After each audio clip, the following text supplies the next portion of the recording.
एक तरफ अमेरिका ने इंडिया पर 50% टैरिफ लगा रखा है और अपने पीएम मोदी हैं कि जापान, चाइना और रशिया के लीडर से बैक टू बैक मीटिंग्स करने निकल पड़े। ये चल क्या रहा है बॉस? रिस्क है कि मास्टर स्ट्रोक? देखिए, पीएम मोदी अभी 4 दिन के एशिया टूर पर हैं।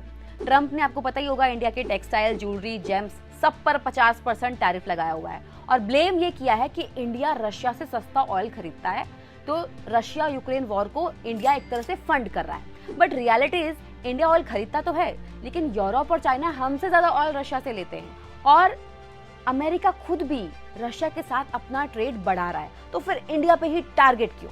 अब देखते हैं सबसे पहले पीएम मोदी पहुंचे कहाँ हैं। पीएम मोदी पहुंचे हैं जापान, क्योंकि जापान ने पहले ही 10 साल में 10 ट्रिलियन येन यानी कि अराउंड $68 बिलियन इंडिया में इन्वेस्ट करने का अनाउंस किया है। And Suzuki alone is going to invest $8 billion in India.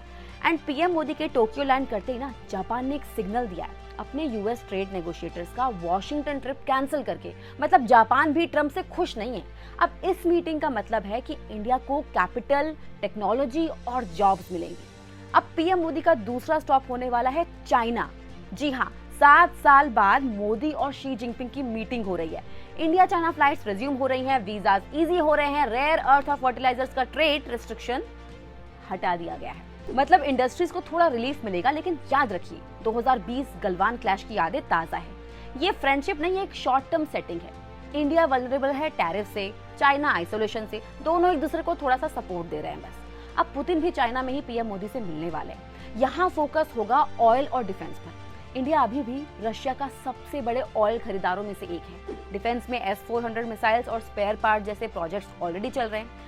तो रशिया इंडिया के लिए फ्यूल और वेपन्स का एक रिलायबल सोर्स है और इंडिया रशिया के लिए एक डिपेंडेबल बायर। दोनों एक दूसरे के लिए जरूरी भी हैं।